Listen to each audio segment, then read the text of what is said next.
upon their arrival was almost unspeakable. We thought all evil in some form or another. I'm not guilty. The dead won't bother you. It's the living you gotta worry about. If I couldn't keep them there with me whole, at least I felt that I could keep their skeletons. Hello and welcome to the Bad Taste Crime Podcast. I'm Vicky. I'm Rachel. And we're back again. Yes, again. This month with a brand new guest host, my very good friend, Mrs. Rachel Bauman. Hello. I almost said miss. Should I have said miss? Would that have made you feel better? I'm a missus today. If it pisses me off tomorrow, I'll be a miss. It's fine. Okay, fair. So Rachel is a really good friend of mine. Oh. We were just talking, we have known each other for a really long time. Our moms are friends.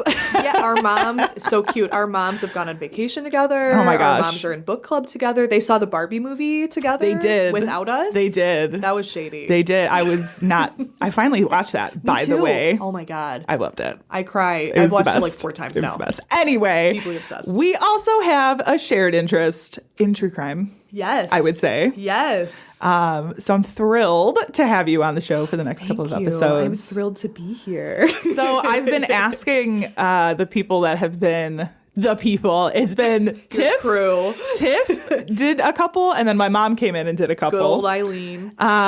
Yes. Everyone loves Eileen. I love her so much. She taught me how to read. Yeah, she was Rachel's teacher in middle school. She yelled or at elementary me for school. reading ahead in the book. Yeah, shame on you. Shame on you. I know. Stop getting an education. She's still mad. She still hates me.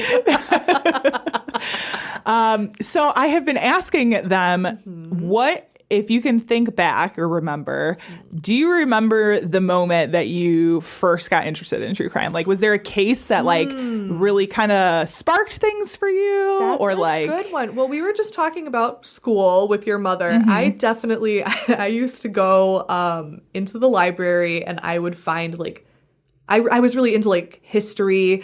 But I always felt in history class they didn't talk about stuff enough. I wanted to know the dirty details. I'm like, okay, but why? Yeah. For what? So I would get all these history books, and that kind of led me into like the creepy history, because they'd always say like, okay, this thing happened, but then there was this weird occult theory that went into it. I'm like, sure, that's the road that I'm on. So it just led me into like learning more about like cults and the occult, and then that kind of segued into true crime. So I was just the creepy little kid reading about Mary Bell. And do you remember that one? Vaguely. The evil little British girl. Yes. Like killing little boys. I remember reading about that. Okay. Which is bad because I have super bad anxiety. So I'd read it and then I'd have like anxiety nightmares for nights, and then I would just read it again.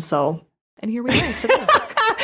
Yeah, totally fine. Totally normal people. So relatable. We are very well-adjusted adults. Here we are. That's a good question, though. What was your like intro case? Yeah, so in high school, freshman year, I had Mr. Peters for English because I was in honors English. Same. Toot my own horn. Toot, toot. So I remember it being this might sound really strange. Love it. But I remember this being a very freeing moment because he assigned a research paper, but there were no parameters. It was like, just research something. I love that. And it was like the first paper of the year. And the fact that it wasn't like, okay, you have to research a famous person who impacted history, or research an event, or research this thing. It was just write a research paper. I love that. It was like, oh my God, I can do whatever I want. Yeah. And I can't even remember how I had gotten to this, like where I went from step A to step J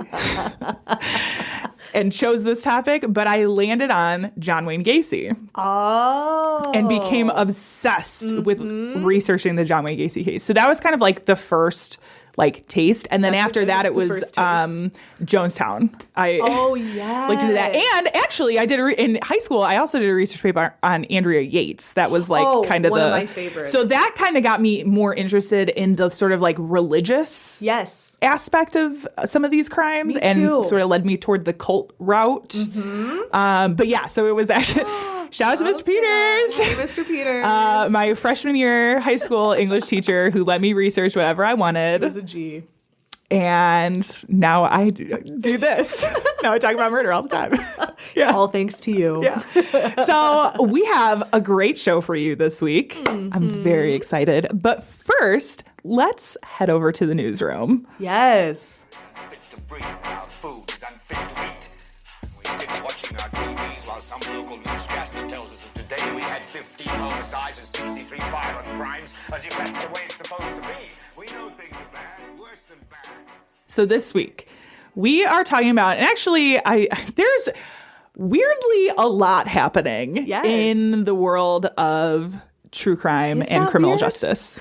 Well, I mean, I think it's a lot. No, it's on been a lot. Major cases, major things. Yes. So I wanted to talk about Scott Peterson. Oh my God. Okay. We were texting about this earlier. Yes. So this is kind of big news and very relevant to the episode. Yes.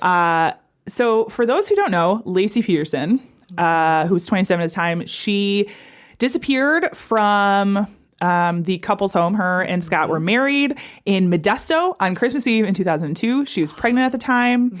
And then in the following spring, after everything thawed out, her body showed up on the shore of San Francisco Bay.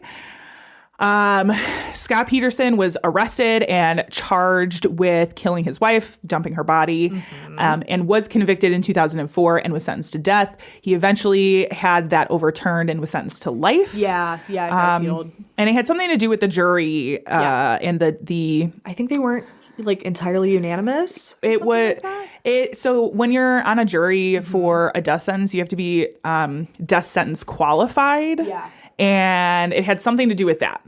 So anyway, so he's been in prison this whole time. But as we record this, very recently, right the at this very moment, LA Innocence Project, which we've definitely talked about the Innocence Project a ton on this show. amazing resource. Big fan. Yes. Big fan. They have decided to take a look at the Scott Peterson case, which I think is very interesting. It is interesting. Now, this doesn't necessarily mean they are like fully taking up the case. As of this moment, they've kind of said that they're investigating. They're looking into it. That's what I saw too. And I mean, if there is something, they're gonna find it, right? Right. And I also am very on board with like people who are innocent not being Right. stuck in jail. Okay. Yeah, but is he one of those people? No. Yeah. Very, very strong opinions. Yes. On this, Scott. What are your thoughts? I feel like you got a lot of thoughts, Rachel. I feel like he's where he needs to be. Okay. At this time, I just think there's so much. Like that was one that I remember hearing about, and only more recently, I listened to a bunch of different podcasts, watched a couple documentaries about it, because it's a more common one, I feel. Yeah, So it just comes up a lot. And I didn't really realize that it was like considered sort of a like a controversial case until after I'd watched all this stuff. I was like, people didn't think that he did it. Yeah. Which yeah. documentaries were they watching? Right. And, obviously there is only a certain amount of evidence that we as the Right. public are privy to, right? He went through an entire trial. Right. It wasn't like he pled out. Yeah, no, it was a huge thing. So Media there's circus. evidence that's presented at trial, Right. So we have what everybody else has, right? Right. So I can see, to me, this is one of these that feels very open and shut. Right. But I also, in the back of my mind, am like, I know there's other cases that have felt very open and shut. And media bias is so real.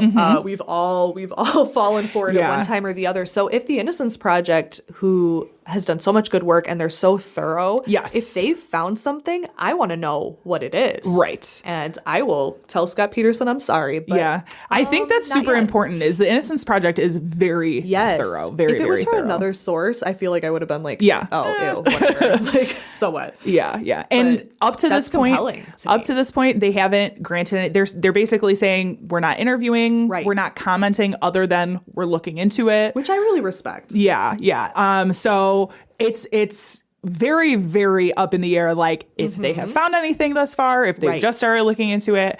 Definitely anxious to, and too. it could be a couple of years before, you know what I mean? Some of this stuff takes time. But, not good for us who want to know. Yeah, right. I want to know now. Not good for us nosy Nancys that want to know They haven't called us everything. yet? Terrible. We need to be the first phone call. On the scene.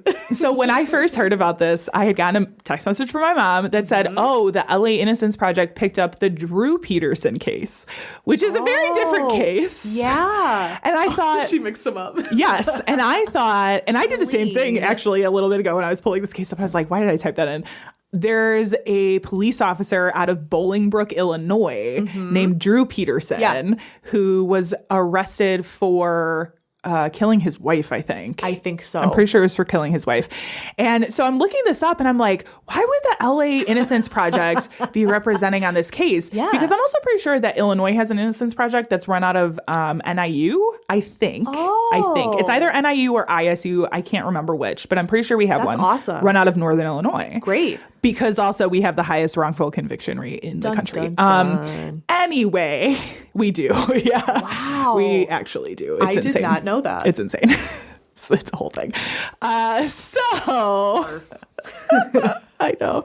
So anyway, so I'm like, why are they taking up this case? Yeah. But it's interesting because he recently filed for ineffective assistance, I think, and is trying to get his case overturned on appeal. So it was like weird because it also matches up. But there's also there's just a ton of Peterson murderers out there. Yeah. Because what was the name of the guy from The Staircase? Was also Peterson. That's right. Michael Peterson? Okay, that's another one. That's another episode. But that's another one where I'm like, people think that he didn't do that? I am torn. We're gonna fight? I am I love actually it. torn about this, but we don't have time for that today. That might have to be an off-bite conversation. No, I would love to talk about that because that is one that I go back and forth on all the time. Also, the fucking owl. I am an owl theorist. I'm 100% an owl theorist. Yes, 100% Barf. owl truther. Well, this has been a great podcast. Goodbye. You can see yourself out. Down the stairs. So with that, we are going to move on to Netflix and Kill, which this week is a Max and Kill. Thank you to Discovery. Oh, good. So we are going to return to something we've talked about before, The Curious Case of Natalia Grace. Very curious. Season 2, Natalia Speaks. Oh my God. Speak she did. Oh my God. So for those that don't remember, Natalia Grace, she was adopted by the Barnetts. Michael and Christine, when she was younger, she's Ukrainian born and came over to the U.S. She was in an orphanage over there, wasn't she? She was in an orphanage in the Ukraine. She is also a little person. I forget what specific name her, because she has a specific type of dwarfism. Yeah, because her limbs, her hands and feet are really affected by the growth. So I forget what it is, but this also meant she had to have a bunch of surgeries, and which factors into all of this. Anyway, she gets adopted in the U.S. by this family. It doesn't work out. She gets basically pawned off on the Barnetts, essentially, after kind of meet. Crazy. It's again, you should watch this whole thing because there's just a lot of twists and turns in this, right? Yes. So then the Barnetts suspect she's not actually a child and go through the effort of re-aging her in the courts to like 23 or 4. It was a pretty advanced age. In actuality, they have since discovered she was at that time actually like 7 years old, which is wild. Yeah. They move her out into an apartment on her own. And then they're accused of abuse. They go to court for abuse. Michael Barnett is found not guilty. He's acquitted on all charges. He claims that he was also abused by Christine. Right. Natalia sort of gets adopted by this other family. Okay. And this is kind of where things end, right? Yeah.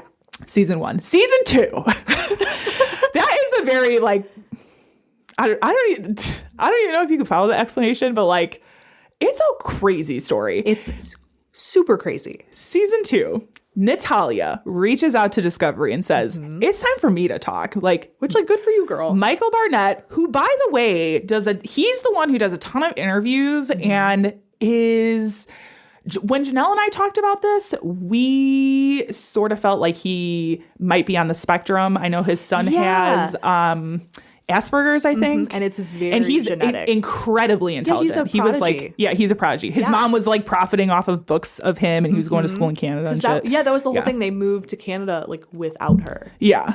So that he could go to like fancy prodigy school. Yes. Well, kind of. Kind of. They, yes. Well, they we'll left talk because they about were it. dicks, but They left because shit was going down in Indiana with Natalia, and then Christine recorded Michael saying he was threatening to kill them, and then he got kicked out of Canada, and then just normal family stuff. Yes. According to him, right? So Natalia decides to speak and tell her side of the story. And I think the reason this to me feels kind of brilliant is they essentially go through the first season the exact same way. They have the I forget what her name is, but the woman who was directing and like doing all the interview, the investigative journalist who had like done all the interviews for season 1, going back through all of the evidence. Oh, and having her sort of react. Natalia is That's brilliant. telling what she remembers, and then they're talking about this adoptive family of hers that she calls mom and dad. At the end of the season, they get officially like in the court get adopted. She like get the paperwork. It's a very sweet moment. I'm not gonna talk about I'm trying to decide what to talk about that is not going to totally spoil this. It's kind of a drama. It's very twisty-turny. Are we going to talk about her age? Yeah, so they do genetic testing. Yep. They do genetic testing, and she is currently like 21, I think. Yeah, but she was a child the whole time. Which means, genetically speaking, she was a child the entire time. Which, a lot of people were surprised. I wasn't. I'm going to be a Taurus here. I was not surprised. I was not surprised. She looks like a child. Yeah, and she did then. Yeah. People are like, oh, well, she has dwarfism and stuff. I'm like, but just because she may be of smaller stature, she still looked facially like a child. Yes. There's a big difference. And there is one of the families that was trying to adopt her was a little couple. Oh, okay. And they are like, because she had like visited them for a few months to like get used to maybe going to these new parents and before she was kind of given to the Barnetts. Right. Became friends with their daughter and everything. And they have done interviews saying she, even as a little, like she definitely looked like a child. Yeah. Like she was very obviously a child. Right. So she goes through all of this stuff in all of these interviews. There comes a point where her and Michael Barnett, her former adoptive father, have the opportunity to sit down because she's very much like, I want answers to the questions that I have. Closure. Yes. She has also since become very religious. Her dad, her new adoptive father is a pastor. Okay. So there's kind of this weird religious moment because he stands. Okay, I'm recounting this because Rachel has not seen season 2 yet. So he stands. They get this like, oh my God. You guys need to watch this. Yeah, I don't know this at all. Oh my God. They get this like Airbnb house to like conduct this interview in. Okay. So Michael's there, like the film crew is there, right? She's walking up with the help of her adoptive father because she uses a walker and there's some like steps and stuff to get up to the house. Okay. The door to the front door to the house is open. All these people are standing in this room. And before she comes in, they're kind of like, okay, let's pray really quick, like before you get in, which fine. Sure. But they are the type of prayers that are like, they sort of go on and on and on, and it becomes a little more intense and like, you know, and so he's standing out on the front porch with Michael Barnett sitting in the chair, and he's like, "Don't let that devil like speak his evil words. We're here with the power of God is here like today." proselytizing. Yes, yeah. Sheesh. Before she enters, and so they're all just like sitting there listening to this. So it kind of sets the tone for this first interview, which explodes in their face. Michael Barnett leaves. It's this whole big thing. The second time they sit down to talk to sort of redo it, there's like no-go topics. So like he negotiated that he would not talk about the age change specifically. He didn't talk about the age change specifically. I think got coached by his attorney on how to redirect. He did a lot of redirecting, and then it was like back on Pleading the the attention fifth. is on him. Like, oh, I'm also abused. Oh, I'm also, and I'm not trying to discount that. Like, I got do some think media there training. was, but yeah, it's wild. That's a lot. Yeah. Yeah, because when you said prayer, I was like, okay, like, not my thing, but like, oh, they're all going to join hands. Let's do a little grace before she comes No. in. Oh, no, we're doing a sermon. Okay, that's a choice. Yeah. They're That's a like lot. kind of, yeah. I wonder if he would have done that. Yeah, if the they have a camera scene wasn't in the there. beginning where she's like, they're having these sweet moments with like her Yeah. adoptive family because they have adopted like 8 kids. I mean, it's like a ton of kids, and her brothers Everybody and sisters. needs a hobby. There's a moment where they are laying hands and speaking in tongues, and I was like, oh, they're that no. kind of. When you said like it was about to go on, I was like, I was thinking of like what is that, like Southern Baptist? I'm not sure what they are, but they're the people the who Baptists. like speak in tongues and do the snakes, Yeah. and that's fun. It's not the snake. Well, the snakes is like a whole other. What? That's like a whole other thing, but Hello? not with them. But like, Oh, okay. no. In general, Okay, snakes is you like mentioned a snakes. different Love that. section of Baptists. But yeah, generally they do like the laying of hands and Okay. speaking in tongues, and I was like, That's a lot. Oh, anyway, I have gone on about this way too long.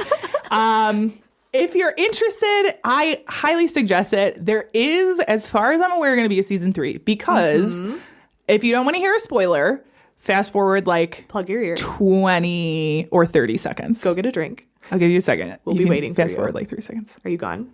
Okay, so they pull like a major twist moment in the last like 30 seconds of season 2. Dick move. Because her adoptive parents call up Discovery and they're like, she's out of our house, she's evil. Like right after they have this cute adoptive moment of like getting it approved at the courthouse, they're like, she fucking left. We don't want her here. She's like brought evil into our house, and all of a sudden things got a little weird. So And they ended it like that? yeah, so they're setting it up for a season 3. But Oh my God. yeah, this is why I'm like, you should fucking watch I'm the show. gonna. It's take the afternoon after we're Yes. done recording. Oh my Go home and watch it. gosh. It's wild. Dun, dun, dun. Yeah, so sorry if you didn't want that spoiled, but I spoiled it for you anyway.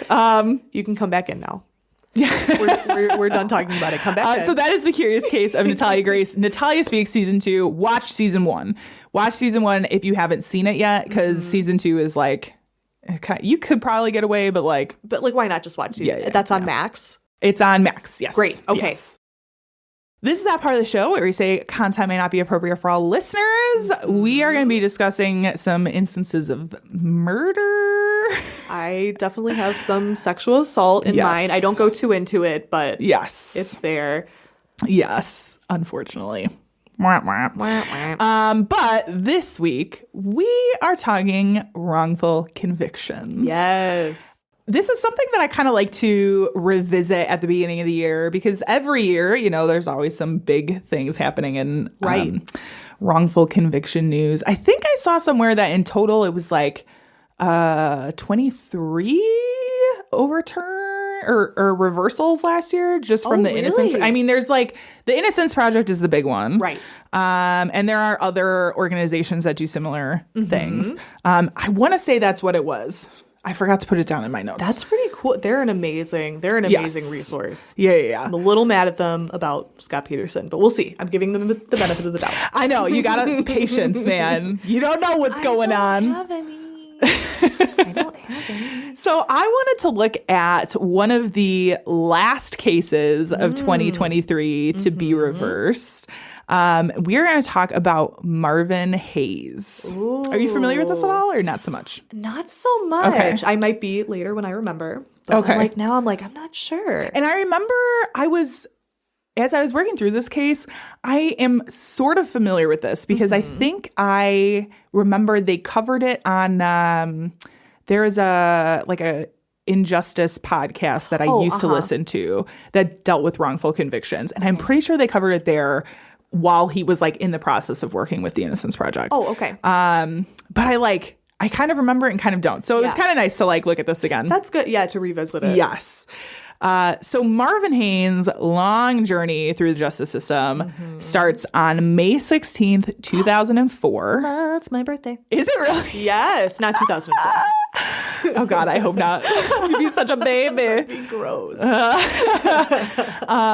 Wow, that's wild. Anytime What was I'm the year again? I'm sorry. 2004. 2004. Okay. Yeah. Anytime I see my birthday pop up, I'm like, ooh. Me too. Ugly. Because, we're always talking about crime. I'm like, "Bleh." Mine comes up in crimes all the time. I feel like every time I watch a documentary, they're like, May 16th. I'm like, oh, Oops. sorry. Sorry for being born on that day. Sorry for partying. So, May 16th, 2004, at a family-run flower shop called Jerry's Flower Shop in Minneapolis, Minnesota. Okay. The shop was run by the Shearer family, and on that day, 57-year-old Cynthia McDermott was working. That was her married name. Okay. Yeah. A young black man entered the shop around 11:45 a.m. requesting a flower arrangement for his mom's birthday. Nice. Later, McDermott would say that she didn't know the man, but that she may have seen him around the neighborhood, Okay. possibly standing at a bus stop. The two chatted about potential arrangements, and according to the National Registry of Exonerations, quote, he mentioned that his mother was a chiropractor and that he was currently going to school. Okay. So he was getting an education. Yeah. McDermott said the man settled on an arrangement. She told him the cost, and then she turned around to start preparing this arrangement. But when she turned to retrieve the money turned back to the guy, he was holding a silver gun and demanding money. But when she went to get the money from the till, he was like, no, I want the money in the back of the shop. Oh, okay.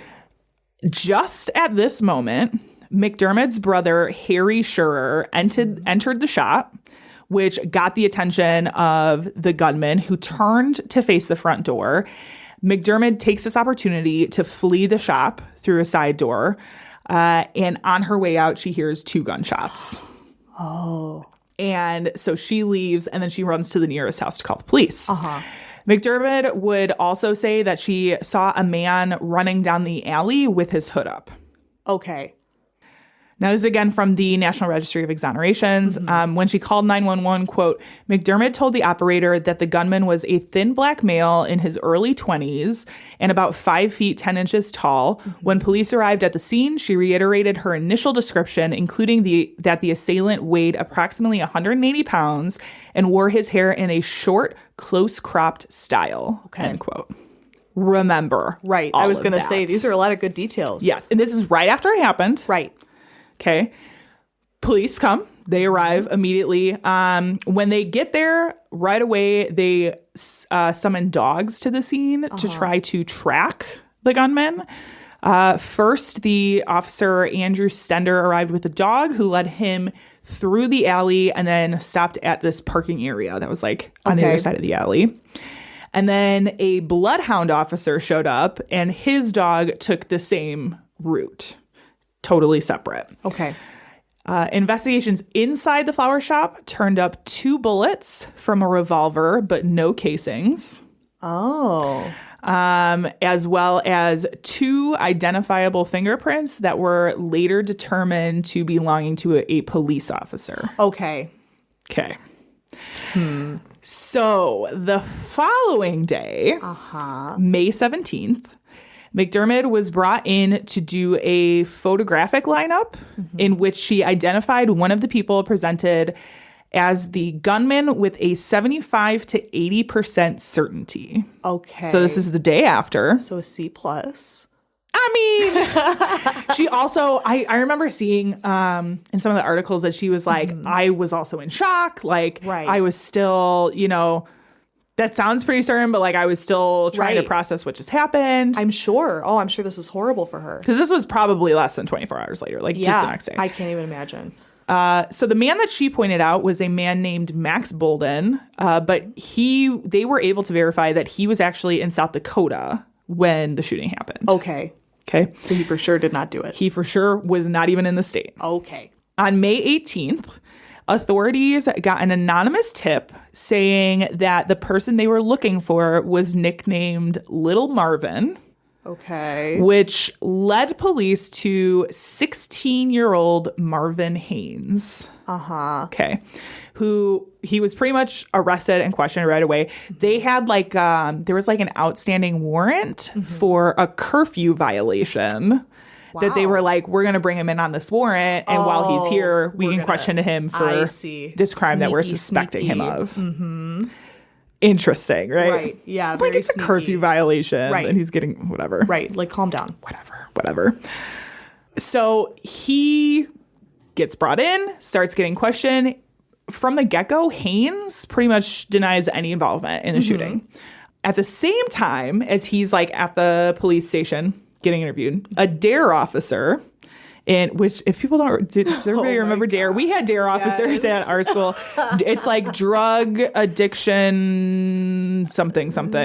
They basically told you to not do drugs. Yeah. Don't do drugs, kids. Yeah.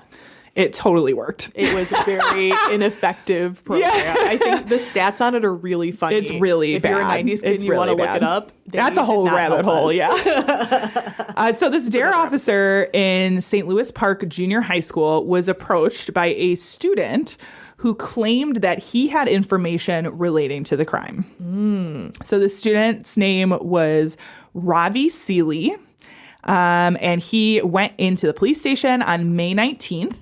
And It's all was happening really quickly. Yeah, this is like Yeah. the dates are really important because Yeah. the shooting happened on May 16th. This is the 19th. You have day after day after day something happening. Yes. So Ravi Seeley goes in May 19th. He's presented with a photographic lineup, and he identifies Haynes, whose picture is now in the lineup, as the person that he witnessed leaving the flower shop. Now, this is very important. The picture that they used in the lineup, because this is now after Haynes has been arrested, Right. okay, is from 2 years prior. Okay. When he had a short cropped hairstyle. Okay, I'm going to show you the picture really quick. So when you look at this, the picture on the right is the picture from 2 years ago. The picture on the left is when they arrested him and took the mugshot like 2 days after this had happened. Okay, Turning and they're not great pictures. Okay, get out of here. So those are different Can people. you describe what you're seeing? Okay, so the picture with the longer hair, it's like kind of looks afro-ish. Yeah. There's only like half the picture. I don't want to generalize. It's a very dark picture too. Yeah, and I'm a white person, so I'm so sorry in advance. But it definitely, well, I just, I don't want to use the wrong terminology, but it looks like an afro and it's pretty thick. I mean, like 3 to 4 inches out. And then the second picture, close cropped. Okay, audience, these look like different men. Yes. They look like different people. Yeah. Like it's night and day. Yes. So, and she had said like he had close cropped hair. Right. So they pulled this picture from 2 years before when he had that, but that's not, I mean, you cannot so grow your hair that different. quickly within like a matter No. of 2 or 3 days. I wish I could. Right? Life would be a lot easier. Super easy. Yeah. That's startling. Yes. Next to each other, that's crazy. Right? I looked Yes. so long to find the side by side because I'm it glad you really is did. like, ugh. So McDermott was then brought in later the same day and was shown the same lineup that they gave to Seeley. And this was a photo lineup, right? Photo lineup, Okay. yeah. I'm sorry. My bad. I'm sorry. No. It's okay. I'm glad you brought this up because I think I left this out of my notes. Seeley's shown a photo lineup. She gets brought in and is shown a live lineup of the Okay. same people that were in Seeley's photo lineup. Okay. So they brought a live lineup in. Yeah. She also that okay. It's important to note the first lineup that McDermott saw was conducted by this officer that was not connected to the investigation. Okay. It's called a double-blind lineup.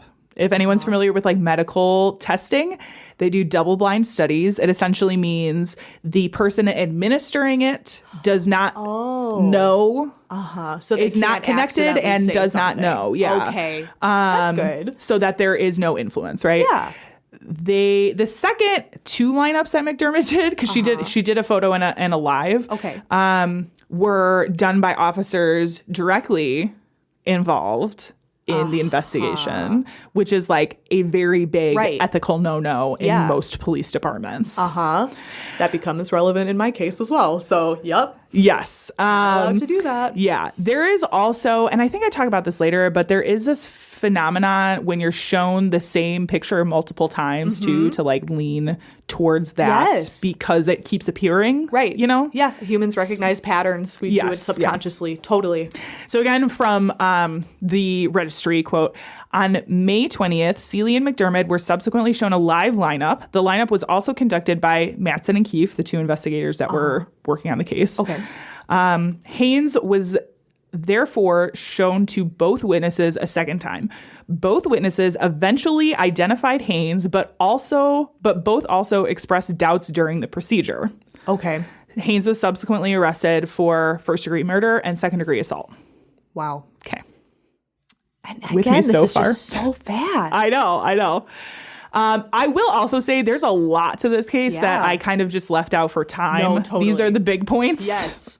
But it's crazy. So following his arrest, police started questioning Haynes' family to like see what information they could glean. Nothing was really panning out until after multiple attempts, Haynes' first cousin, 14-year-old Azia Harper, Okay. told investigators that Haynes had previously mentioned committing a robbery and that he admitted to shooting a man in the head. Oh. Okay. Police also managed to get a statement from 14-year-old Anthony Todd, who had been friends with Haynes at the Okay. time. Because remember, Haynes is 16. Yes. He's 16 years old. Right. At first, Todd told police that he had absolutely no knowledge of the robbery. But again, after multiple interviews, Todd instead said that the morning of the murders, Haynes had said he was going to commit a robbery. Okay. I'm getting a little smell in here of coercion. Is that a little subtle top notes? Maybe. I don't know. Subtle. Sketchy, right? Very sketchy. So Haynes went on trial in August 2005. Okay. And boy, did things get even sketchier from there. Oh. So these are, again, I'm not going to go through everything because trial was a fucking ride. Where was this at, by the way? You said already. but I forgot. Minneapolis. Minneapolis. That's Yes. right. Okay. Sorry. Yeah. Okay. Yeah. Which is also kind of important. Right. Because you're talking about a black perpetrator shooting a Yes. white man, like In Minneapolis. in Minneapolis. White City. Yeah. Yeah.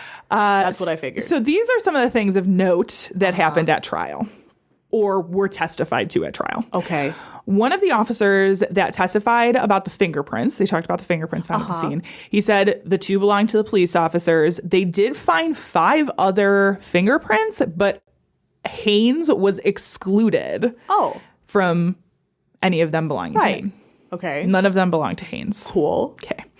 McDermott testified that she had no doubt Haynes was the shooter. Okay. Seeley, who was the student who Yes. talked to the dare officer, Seeley testified to his doubts about his identification and said he told police at the time that he had doubts about the accuracy. He's on the stand testifying to this. One of the officers involved in the lineups testified that he acknowledged Haynes didn't match the initial description given, but that during the IDs, McDermott acted shocked and emotional when Haynes saw his picture. Okay. Yeah. So. Yeah. And I can't remember if I put it in here, but so Haynes was like, he was like 5'7", 130 pounds, like a kind of a scrawny. Yeah. Yeah. Okay. Okay. Harper, this is kind of crazy. Harper attempted to recant his prior statements when he got on the stand, saying that he never told police that Haynes was going to commit a robbery, that he had been threatened with 15 years in prison if he didn't say what the police wanted him to say. Smell coercion. That he had been given details about the crime by police. Oh my God. And then, after a brief recess, prosecutors agreed not to pursue perjury charges Are you as long as he serious? told the truth moving forward. Get the At which point, Harper was like, "Yeah, this is what I told police, and returned to his Right. previous So statements to after police. a brief altercation in the parking lot, they came back inside and were like, Yeah. say what we told you to say. Which is also like coercion in the courtroom, because like the fact that you're like, well, we won't pursue perjury charges That's insane. if you tell the truth. He literally wink, on the wink. stand said, oh my God, I'm boiling with rage. I know. I know. Literally, I had a lot of trouble picking a case for this one because I never watch these because they make me so mad. I literally will yell and scream in my living room alone. So I was like, oh no. I know, Over I here, know. I'm like steaming. I know, but they're so God. important to talk about, dude. Yes, Oh no, my I'm gosh. so glad we're talking about it, but I'm like, Yeah. wanna So punch. that happened. oh my God, that's Yeah. crazy. Todd got on the stand, testified to his prior statements made to police, so no change there. A woman named Jennifer Coleman got up and testified that she had spoken to Haynes the morning after the shooting, and he said that he had killed some old white man. And they asked Coleman to identify him in the courtroom, and she could not identify. Oh my God. She also, they asked her about the house that she had seen him at the morning after, and she was claiming that he was at this house that belonged to Marvin Haynes. Okay. But it actually belonged to a different guy named Marvin Miller. Dun, dun, dun. Weird. Very weird. And then, in a somewhat rare move, because I would never advise people to do this, but that's why I'm not an attorney. I was going to say. Yeah. In a somewhat rare move, Haynes took the stand in his own defense. And he denied any involvement whatsoever in the robbery gone wrong, and he was able to provide an alibi for his whereabouts. Okay, case closed. You'd think so. I would. In September 2005, Haynes was found guilty of first-degree murder and second-degree assault and was sentenced to life in prison. He did attempt Nothing. multiple appeals, and Haynes' convictions were eventually affirmed by the Minnesota Supreme Court in January 2007, Okay. which is pretty much where things stayed for a really, really long time. Right. 2007. Let me think about this. He used up all his appeals. Yeah. Well, not quite, because he went to the Minnesota Supreme Court. The next step would be the United States Supreme Court. Okay. But you can't, once you use up your appeals, that's it. Yeah. So there is a lot of times what you see in these exoneration cases is they get to a point where they are like, I don't want to keep going because if I use up, right. if I do it without having the knowledge of the things that I need or getting the help that I need with the case, you could just waste your last appeal and then you're And that's kinda where the stuck. Innocence Project comes in. 'Cause Yes. They do such thorough research. Yes, It's yeah. amazing. So his case pretty much stays there for a very long time until the Great North Innocence Project steps in. Great. The team of Andrew Marquardt, Anna McGinn, Jazz Hampton, and Sydney Dobbs, along with a ton of others. I mean, they use a ton of interns and volunteers. And That's amazing. Yeah. They filed an application for relief on December 15th, 2022. Oh my gosh. I didn't know it was this recent. Yeah. They filed it with the Office of the Minnesota Attorney General's Conviction Review Unit, which they do have out there, which I'm a big advocate for conviction review units. Yes. It's not everywhere. They need to be I everywhere. think they need to be. Yes. So they file application for relief. The two big arguments, and one of the articles that I'm going to link to in the show notes has all of the documents from his entire case. Oh, wow. So it has all the affidavits, all of the applications they filed, the appeals, everything. I highly recommend you check them out because they are. Yes. When it comes to, dude, I'm a slut for a good court filing. That needs to be a shirt. Yeah, I'm a slut for court filings. Yeah, I love that. These are masterful. They're they're done good. very well. Yes. So their This big court sounds like a circus. a Nuts. kangaroo court. Kangaroo court. So they had two really big arguments. First, they said the eyewitness identifications used to convict Mr. Haynes were fundamentally defective and unreliable. I agree. And second, that they had newly discovered evidence that further erodes the factual basis for Mr. Haynes' conviction. Ooh. Okay. So as far as the eyewitness IDs go, we kind of touched on it a little bit. Obviously, there were a few issues you were able to pick up on them pretty quick.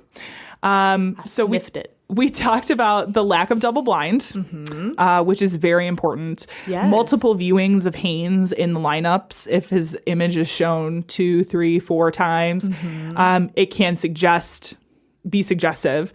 In general, misidentification increases the more lineups that you do. That's what I've heard. That's why I asked earlier if it was a photo lineup or an in-person lineup, because I've been hearing that viewing in lineups just isn't always effective, and I wasn't sure why. Yeah, you don't want to do, I don't know what the number is, but you don't want to do more, like a ton of these. Because frankly, and I think McDermott talks about this to police at some point where she says the pictures started kind of bleeding together a little bit. Which I'm sure. You're also talking too, it kind of goes hand in hand. There is an issue with cross-racial identification. Yes, I'm really glad you touched on that. Yeah, because McDermott is white and we're talking about a black suspect. Like there does tend to be issues where it's more difficult to identify somebody of a different race. Yeah. Which just adds to eyewitness identification not always necessarily being the most reliable. Right. It's definitely not. I don't think it should almost ever be used as a smoking gun. No. And that's what it seems like it was in this case. They pinned everything on this super unreliable. I'm mad. Yeah. Oh, it's just like Janelle's here. Yeah. It was pretty wild. I'm honored. And like you said, there was no forensic evidence presented at trial. It was just the eyewitnesses. Seems like it was disproved by forensic evidence. There were no fingerprints or anything. Yeah, and we've talked about on previous episodes, we've done a couple episodes on junk science, right? Okay. And eyewitness identification is one of these things that along with I think lie detector tests land in this similar thing where it's like a tool. To me, it's a tool, right? Right. You don't want your entire case to rest on that alone. Yes, but I completely agree. It is a great tool to get where you need to go in a case. Yeah, a good directional kind of thing. Totally agree. Eyewitness ID is kind of like that. Yes. To me. You can't base your whole case on it. And so they didn't have any other. And this was so shaky in the first place. Yeah. I can't believe. I know, dude. I know. So the new evidence that the GNIP was referencing, so they went out and they went back through all of the witnesses that pretty much have since recanted all of their testimony. The GNIP was able to obtain affidavits from Azia Harper and Robbie Seeley, who were the two kids, the two 14-year-olds. Right. Basically saying So that young. they had been pressured to cooperate. Right.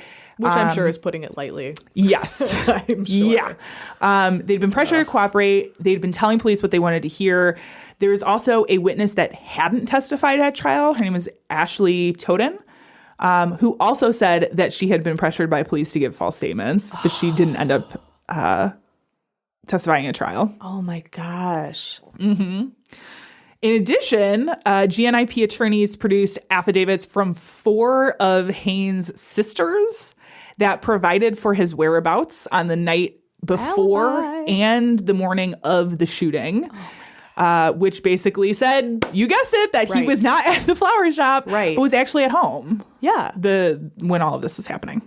Of course. Their statements completely corroborated. Oh my gosh, words are hard. Oh, yeah, I know. That's corroborated what Haynes testified to at trial already. Now that's a smoking gun. Yes. At an evidentiary hearing. Guys, I'm almost done. You can tell my brain is shutting down. At an evidentiary hearing, it was held in November 2023. Wow. So just a few months ago. Oh my gosh. Haynes again testified to his innocence. On December 11th, 2023, a judge finally signed an order vacating Haynes' conviction, and Marvin Haynes was released as a free man after nearly 20 years in prison. Oh my gosh. Wow. Yeah. So he was 16 when he went in. He's in his mid-30s now. I can't even imagine. It's a lot. Wow. That's and those are like formative years that you're missing out on a lot of stuff, man. I'm happy. I mean, the you said his 4 sisters testified. That's good that at least he's got family who's sticking by him, who's supporting him. I feel like a lot of these people come out and they have nothing. Yeah. I'm not trying to minimize. I'm sure he's having a hard time, but I'm really glad that he has that support. That's really important. I have seen interviews with him since he's been That's what I was about to ask. Out of prison. And he always makes sure to thank the team at GNIP, his attorneys that helped him. From the Great North Innocence Project. And he always talks about his sisters and how much they have given up and worked to get him out this whole time. It seems like he does have a really strong support system. There is a GoFundMe to sort of help him with some of his immediate expenses. Because obviously now, they do talk about... in the application for relief, one of the points that they make is that he was ready to re-enter society. And they talk about all of the programs that he was doing while he was in prison. So that's good. It was everything from like anxiety management and anger management to like job prep. So like I'm hoping. I need those programs. Yeah, right. Sign up for these programs? Can I get those? Do I have to go to jail to get some help? Because I will. Yeah, right. That's amazing. It sounds like he at least has a strong start coming out. That's good. And I mean, this is definitely one of the bigger exoneration cases. I know a lot of people have been following this that sort of follow these types of cases, right? So there's a huge like online community too, I think, that support him a lot. So hopefully that at least sets him on the right path. Yeah, that's from good. The start. I'll also say on the day of his release, Hennepin County Attorney Mary Moriarty released the following statement. She said, quote, "Almost 20 years ago, a terrible injustice occurred when the state prosecuted Marvin Haynes. We inflicted harm on Mr. Haynes and his family, and also on Henry Schurer, the victim, his family, and the community. We cannot undo the trauma experienced by those impacted by this prosecution, but today we have taken a step toward righting the wrong." Oh, that's a good, okay. Yeah. Which I wanted to highlight because it is like a 50-50 chance in these exonerations that the DA or the state will admit any wrongdoing. That's what I've noticed too. And a lot of times, I mean, obviously, Mary Moriarty was not the county attorney at the time of this prosecution. Right, of course. Sometimes it takes people getting elected, moved out of office, whatever, to sort of like get new eyes on some of these things. And especially if it's like the same DA or whatever that worked on the case that is still fighting the I think there is some of that aspect where you don't want to admit you're wrong. It's easier for somebody coming behind you to be like, we fucked up. I think so too.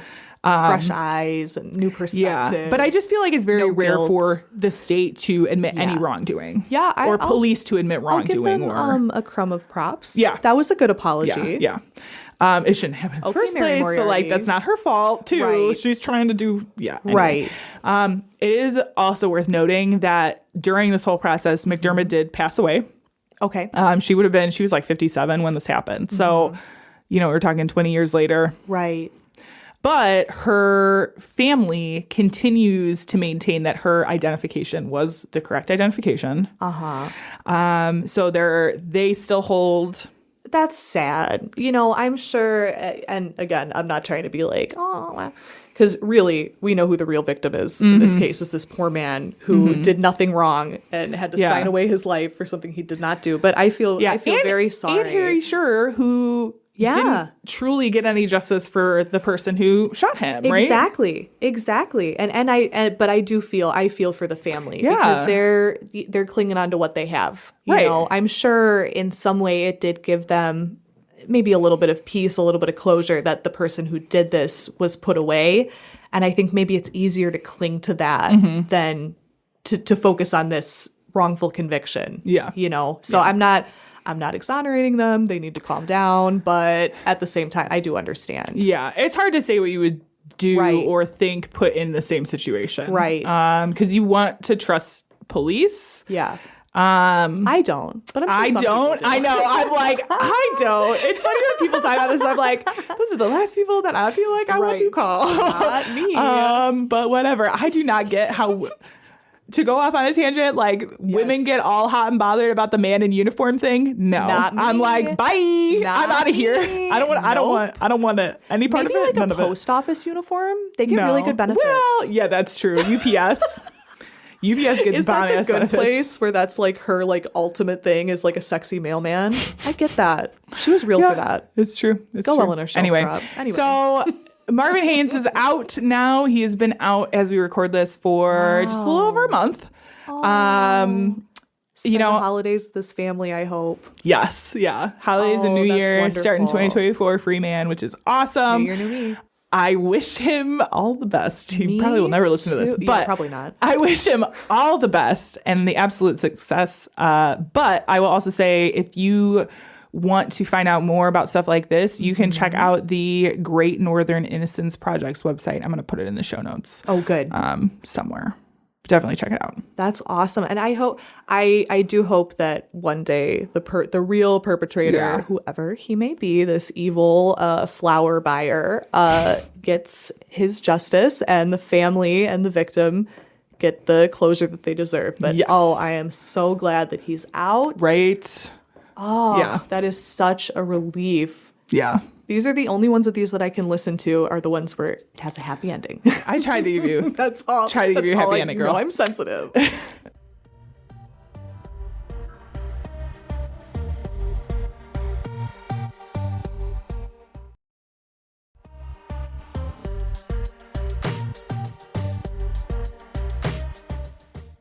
Okay, going with our theme of wrongful convictions. Okay. This is mine. So I got almost all of my information from the Innocence Project as well. Not Hello. the Great North, but just the regular one. Like the national. Yeah. Yeah. That was the first thing I went to. And I was surprised. I've seen, of course, being interested in true crime, you see the Innocence Project all over the place. But I was amazed by how well set up their website was. Yeah. I was like, this is amazing. Yeah. I think that they get, because this was one of the things when I first went back to get my paralegal, I thought, oh, it would be so, like, one of the things I really wanted to do was go work for the Innocence Project. Yes. Really wanted to. And it's not that easy. I mean, it's not as easy as just filling out a job application. One, because they do use a lot of interns because Right. it is a not-for-profit organization. Yeah. But also, like, they aren't everywhere. You know what I mean? Yeah, that's true. Like I said, I think the closest one to us, I'm pretty sure it's run out of NIU. And at the time when I Yeah. was living out here, I was like, I don't want to drive out to DeKalb. But now I yeah, live that's out there, so meh. But I remember trying to look into it, and they really have people from all sorts of backgrounds. So I'm amazing. sure that they have like a top web design team that, like, I'm sure that, you know it was what I like mean? there were some Gen Zers here Yeah. laying their little fingers on this website because a lot of these true crime, like the other episode that we're going to do, it's an older case, and some of these websites I was like, please, Yeah. I need help. These Yeah, are not yeah. navigated well, and I am not technology savvy. Okay, so my case is from Dallas, Texas. okay. Yeah, great place. We Big love oof. it. Love everything about it. Just kidding, I'm lying. His name is Ricky Dale Wyatt, and he was the 325th person ever cleared by DNA evidence. Okay. Like in Texas or like In general. US? Yes. Oh, okay. So that was pretty cool. He's got another sort of what do I want to say? Sorry, I'm having a brain moment. Hello? I was buffering. And we're back. Okay, just kidding. All right, so Ricky Dale Wyatt. This is my first podcast episode. Just gonna move on. Just move on. Move on. Okay.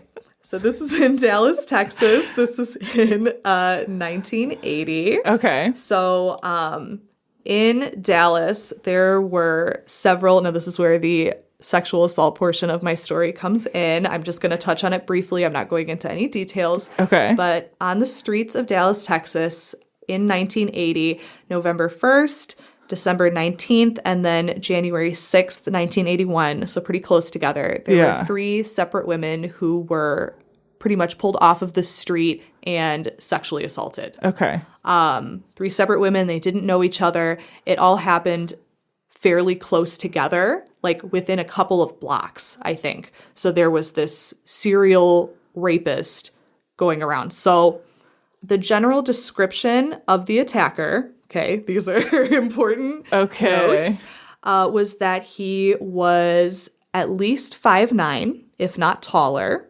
Okay. Between 170 and 200 pounds, although they were leaning more towards 200. Yeah, these are pretty vague descriptions. Even the description of at least 5'9" is like, I know. so tall. Right. But I don't. Right. Okay. And it didn't say how tall the women were. So Yeah. I don't know. Okay. I'm 5'8", so like 5'9", that's easy. So gaining towards like 200 pounds, between 170 and 200, he had no facial hair and he had gold teeth. Oh. Yeah. So Like those all are gold teeth? Or just like a couple? Just some. Okay, Just a okay. couple. And again, this is in Texas. This is in Dallas. And he was a black man. Okay. That was part of the description as well, that he was a black man, 5'9", about 200 pounds, no facial hair, gold teeth. Okay. Okay. So then this man, Ricky Dale Wyatt, who was pretty young at the time, was ID'd through a photograph. Okay. Now, Ricky Dale Wyatt, let's describe him really quick just for fun. He is 5'4", 140 pounds. He had a full mustache, and he had no gold teeth. Okay. Yeah. Those all seem like very specific things that are missing. Very specific. And this was all of this ID was done through the third victim. And the third victim is really the only one who is involved going forward majorly. Is she the only one that like got a good look at him? Or is it No, it just good? They really just went on hers, and in the end, he would only be charged with one. Okay. With just the third victim. Okay. They didn't charge for the first 2. That's weird. Yeah, I don't know why, because they were all, aggravated sexual assault. So it's not like one was more than the other one. I don't know why they decided to focus on just one. I don't know if maybe the women didn't want to come forward, which is totally understandable. Yeah. You said this was in the 80s? Yes. Yeah. So, and it's in the South, so there's a lot of different, and the racial component, there's a lot of different things to consider. But either way, she ended up IDing him through a photograph. He had a couple of prior, minor run-ins with police, very minor, so they knew of him. So the last assault, her assault was on January 6th, 1981. He was arrested on January 24th. So again, moving pretty quickly. Okay.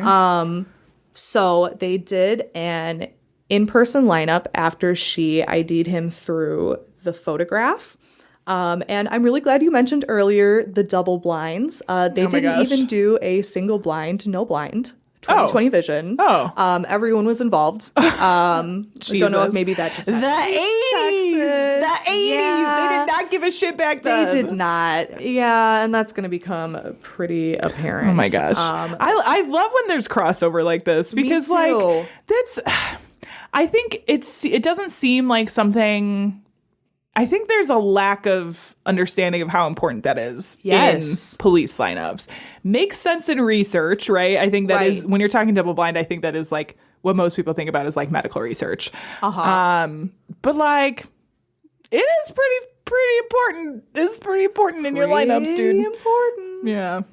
So she did identify him through the lineup, but she, just like the other one, testified to her doubts, and she would testify at trial as well. She did positively identify him, but she said that she wasn't sure and that she was distressed, which again, totally understandable. I'm not putting any blame on her at all. Yeah. And that was really it. So there was, from her crime scene, there was, I don't know if there was a rape kit, but they did have seminal fluid. And it wasn't this, again, this was the 80s, so they had to make a kind of more general statement. They said that he was part of 20% of the population who could have done it. Okay. So I don't know if he had, I tried to look into that. I didn't find much more about it. Again, this is the 80s, so it was in it, like its infancy, DNA was at the time. It's like the same thing as if you have like a blood type, right? It would narrow it down to a certain percentage of people. I couldn't find specifically what it was, but I mean, that could be literally anything. It could be some kind of genetic marker. I don't know. But it was just, he could have done it. Yeah. Maybe. DNA 20%. was just a little baby back then. Just a little sweet infant. Yeah. And now it's big and strong. Yeah. Put people in prison. I love it. Putting people in prison, get people out of prison. So we went over earlier that the description of the attacker and the description of Ricky Dale Wyatt had some differences, one of them being his weight. Ricky Dale Wyatt was, I believe, I don't know why I don't have it written down, but I believe he was about 19 at the time. He was pretty young at the time of this conviction, and he was just kind of a small guy. 5'4". Oh my God. 140 pounds. Yeah, he's a little guy. Yeah, small. And I mean, like, to me, I'm thinking about the difference between like 200 pounds and 170. And it's like, there's a difference there, but there's an even bigger difference between 200 and 140. Yes. And there's a big difference between 5'9" and 5'4". Yes. Like, big time. Big time. So that didn't match up. But one of the officers, who was the same officer who facilitated the lineup, had a fun theory that perhaps Wyatt had lost 30 pounds in between being arrested, in between committing the crime, allegedly, and being arrested, which would be 10 days. And they think he lost 30 pounds? How much? Yeah, like 30 pounds? Yep. Because as the trial went on, they focused more on her testimony of the attacker being more like 200 pounds. Yeah. Like, leaning more towards that. So that was kind of a question that I'm sure they had. Like, so you would have to lose 3 pounds and 3 pounds a day. Yeah.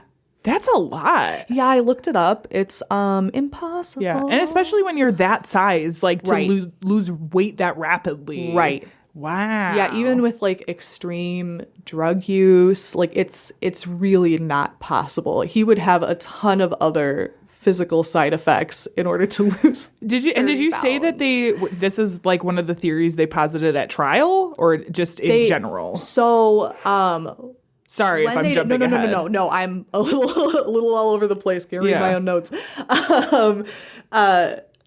He had brought it up. This officer had brought it up in the lineup. Oh, that was what. That's I was just about to get to that, jumping over the place a little bit. So the woman, the victim, was doing the video lineup, and she said she wasn't sure, and she had looked at Ricky Dale Wyatt, who was at the end, and was like, "Well, it could be him, but obviously it's not because he's so much smaller." And the officer said, "Oh, well, I have it on good authority that he actually just lost 30 pounds." Okay. So he made it up. Wow. So she was like, oh, if that's the case, because she took it as fact because that's what he said. So she was like, oh, he just lost weight? Well, then it's that one because the other ones don't look like him. So she was just going with what the police said. I am going to put this out there as a general statement, and people might hate on me for this, but it's just a fact. Police can lie to you legally. Legally, they can lie to you. In every stage of the investigation. So just going to throw that out there. Get a lawyer. Yes. Oh my God. Get an attorney. Better call Saul. Get someone in. Yeah. So and that was pretty much all of the evidence they had. They really didn't have much else. They didn't have eyewitnesses except for the victim. The other so they two had did not one testify. kind of eyewitness. Right. And a example of seminal fluid that could belong to him but was not matched to him. That narrowed it down to 20% of the population. Correct. Oh my God. Okay. So on July 31st, 1981. I mean, it had more forensic evidence than mine did. I know. That's why I was like, oh That's my gosh, wild. Yeah. It's nothing. Yeah, It's that's nothing. That isn't anything. And I mean, this really speaks to the racial tone of the time. Yeah. I've never been to Dallas personally. I did look up a couple things about it at the time. It seems like there were a lot of pro-white attitudes, which is gross. A lot of KKK. Yes. Yeah. And I was looking at average like lengths of cases because I was like, boy, this seems real fast. Yeah. For a serial rapist. Like, first attack happened on November 1st, 1980, and then Ricky Dale Wyatt was convicted on July 31st, 1981. That's quick. That's real quick. Yeah. Yeah. So he was convicted of aggravated rape for just the third assault. Again, they really didn't factor in the other two. Yeah. And he was sentenced to 99 years in prison That is extreme. for one case of aggravated rape. So I looked it up because that's something that I find very interesting and ridiculous, how short sentences are for sexual assault in this country. So I was like, okay, what's the average sentence for aggravated rape? You know, that's a very serious charge. Yeah. 3 to 7 years, Okay. not 99. Yeah. So this 99 is like too long. Right. That's like too extreme. So he's like 20 years old. He's a black man in the middle of Texas. Yeah. And he just got sentenced to 99 years for a crime that has a normal average of less than 10. Good Lord. On My nothing. goodness. Yeah. So poor Ricky spent 31 years in prison. Holy shit. He appealed many, many times and lost several appeals. Finally, in 2005, he turned to the Innocence Project, back to the Innocence Project. Whoop whoop. So the Innocence Project... Wait. Yeah. What the hell? I never get to use it in the middle of the episode, but we actually have something to hype up the Innocence Project. Innocence Project. Fireball. No, just kidding. Surprise. That's the I got a best. button. I looked at it earlier and was like, oh, that's cute. Yeah, and then I've I didn't. I got That's sound effects so too. cute.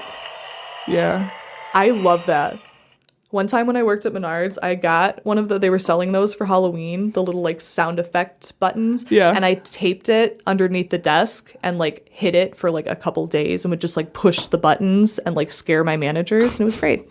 These were both actually gifts from Tiff. Tiff's the best. Shout out to Tiff. Mainly because Hype Tiff. she got tired of having to add this sound effect to our audio track. Press the hype button for Tiff. Yay, Tiff. Woo, we love Tiff. That's the best. So the Innocence Project. Sorry. No, to get you off track. No, I'm not even on track. I'm doing my best. They turned to, because obviously they were interested in this DNA evidence because that was the only evidence that they really had. And they'd made several strides since 1980 and 2005. And they still had that evidence like in... So at first, they asked for it. They're like, can we please have the evidence? And they were like, we don't have it. And they were Okay. like, oh, bummer. Okay. We're going to ask again. Give us the evidence. And they were like, just kidding. We do have it, but it's partially degraded. Okay. So they had to go to a real professional. So they went to the Southwest Institute of Forensic Sciences. They do a lot of good work in the area. Just to see if there really was just anything to extract. Yeah. And it completely excluded Wyatt. Completely excluded. They were able to extract a full profile despite the degradation, and it was not him at all. Wow. At all. Shocker. Like, wow. beyond a shadow of a Color doubt. me shocked. I Do you know. see the look on my face? This is how shocked she I looks am. Shocked. Lightning bolts. Wow. So after that, I really don't know why they felt the need to do anything else, but maybe they wanted to be thorough. Yeah. So they went back to the lineup.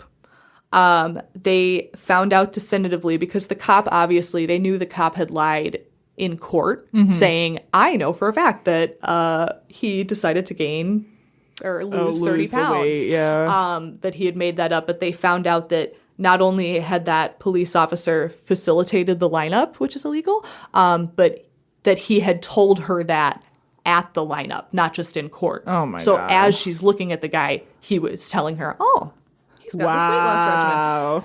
They also found that the state had suppressed his ID card that had, your ID card says height, weight, Yeah. race, eye color. They had suppressed that. That was not allowed to be used for evidence at court, which is so weird. What? Because I'm like, it's an ID card. Yeah. And then, That's super weird. Okay. right.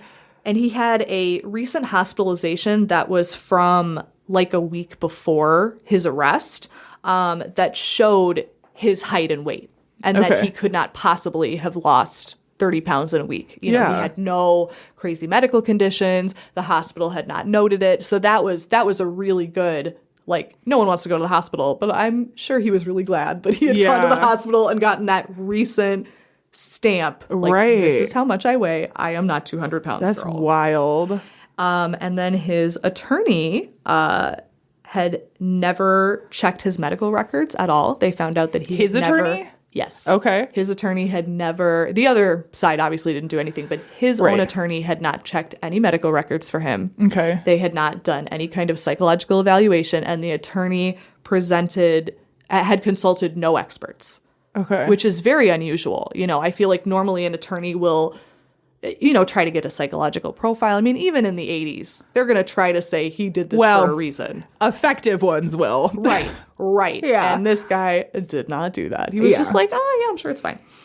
And the 20% match, they went back, they looked at the original company who had said that, and they had no evidence for that claim at all. Wow. So it's implied that the attorney may have made that up because there's no evidence of that, like, coming from any reliable source. I'd be curious if, since this case, because I'm sure there have been more cases for the same I'm sure. DA and I wonder if they've done an investigation into that company, or at least the cases, similar Right. cases, like investigated by I hope so.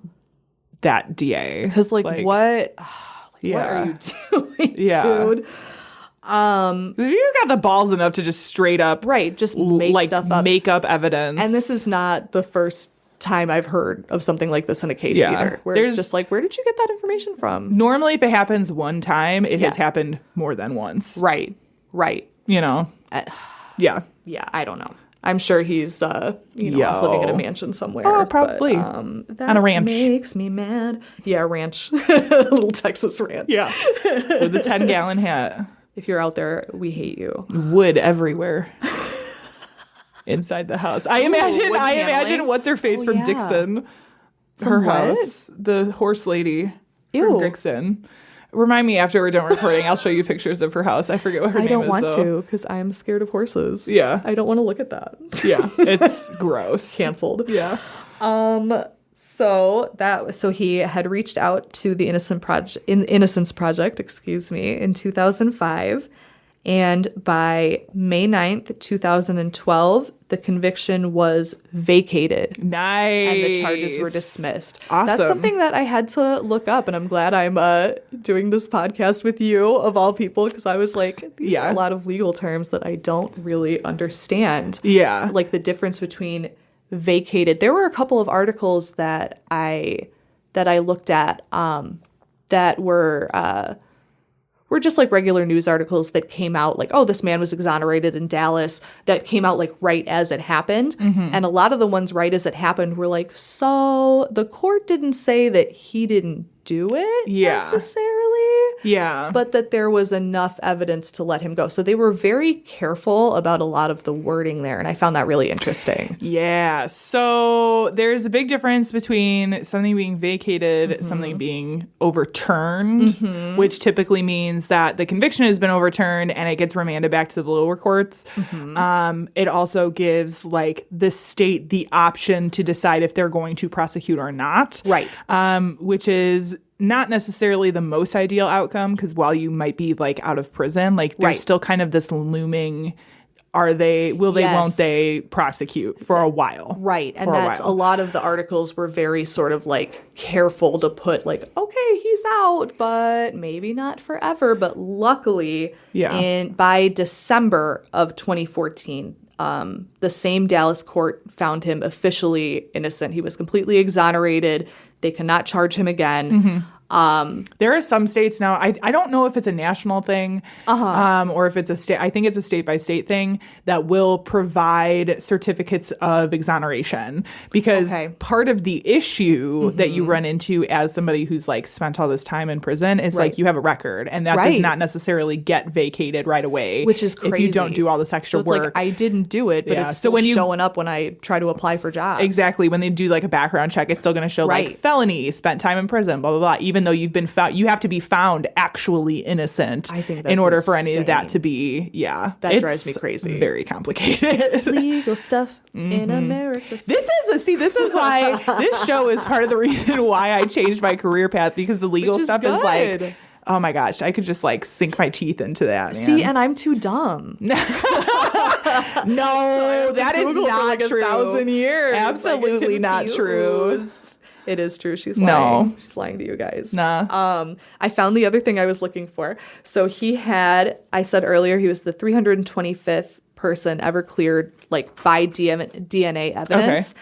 He also was the longest sentence served in Texas before being overturned. Wow. And you said it was 30, how many? 34? 31 years. Oh my God. 31 years in prison. And he was, it was vacated in what year? in 2012 and then Okay. overturned, like done completely in 2014. Okay. Oh, wow. Okay. So that's what a lot of the articles were Damn. like, I'll list them. But Yeah. it's like, Dallas Times and it's like yeah. December 2014 or like January 2014. So it was like right as it was happening. So it was kind of cool to see like the general attitude of like, wow, he spent a lot of time in prison for Yeah. something Yeah, he yeah. did not do at all. Yeah. Something that I found really nice about this was, again, we're hyping the Innocence Project. I got most of my information from there, is that there were other people present in the court at his trials who had also been exonerated by the Innocence Project. They That's came awesome. sort of to support, and quite a few of them were people that he had served with in prison. Wow. They had known so each cool. other in prison. So Yeah. there was the previous record holder for longest conviction in Texas, Cornelius Dupree, attended his court date. Okay. And was giving statements to the court like, well, it's a ribbon I'm glad to pass. You Yeah. know, I'm sure he was glad not to be the longest one anymore. Yeah.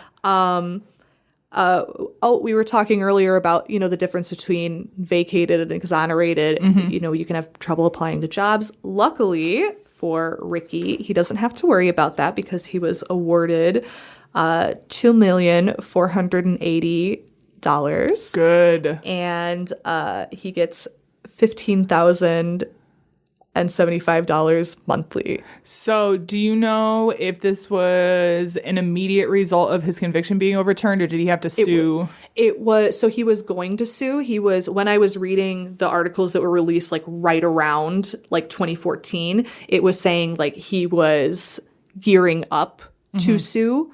But they ended up settling before. He never even That's good. had to do Because anything. again, that is another thing that Right. is state by state. Illinois Yes. actually has like an exoneration fund.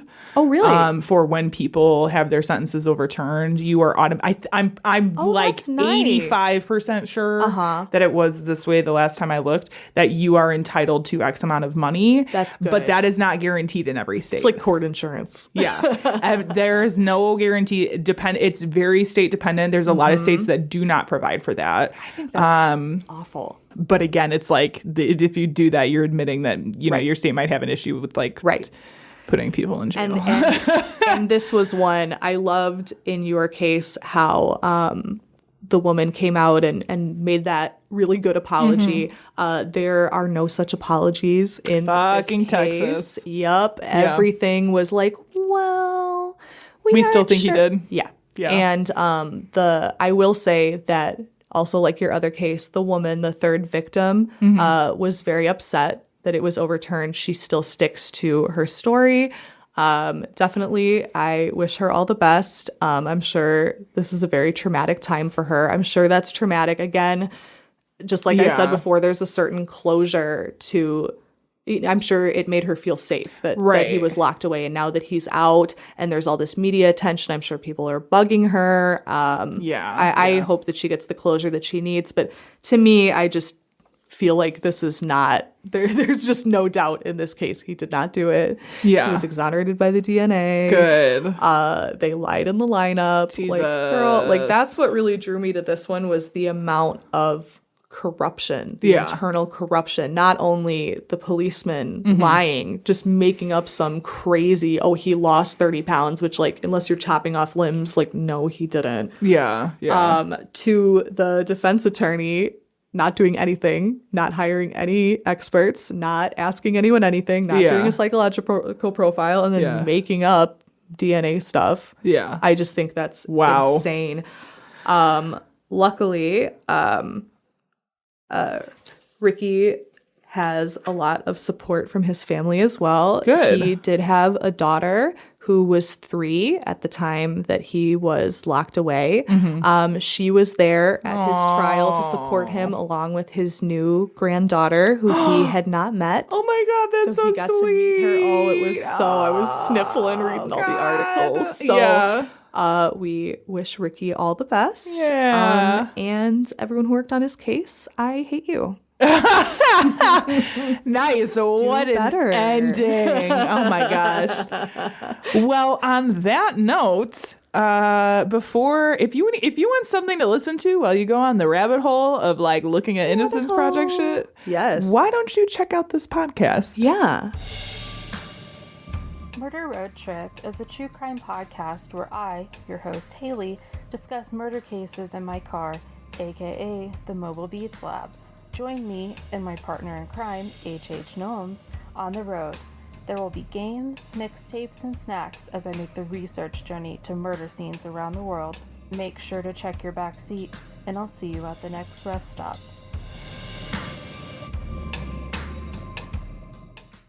Well, folks, that has been our episode. Yay! Rachel, thank you so much for coming in. Thank you so much. This is so much fun. Anything to talk about my special interest? I'm like, anything to talk. Yeah, well, yeah, honestly, yeah. Anything to talk about. Honestly, yeah.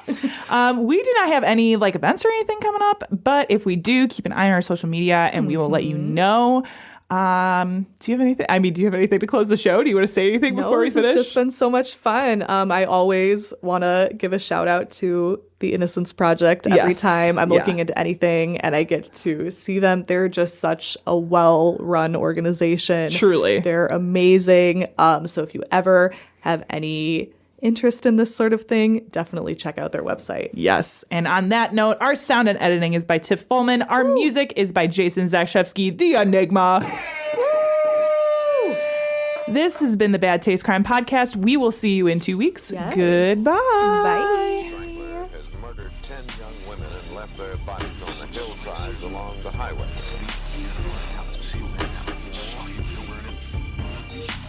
It was as if a wave of evil washed over this town. We are all evil in some form or another. Am I doing okay? Yeah. Okay. Yeah, you're doing Cool. perfect. You just gotta be yourself. That's it. I'm trying. My hands are sweaty. Are they really? Mom spaghetti. Mom spaghetti. Mom spaghetti. These week.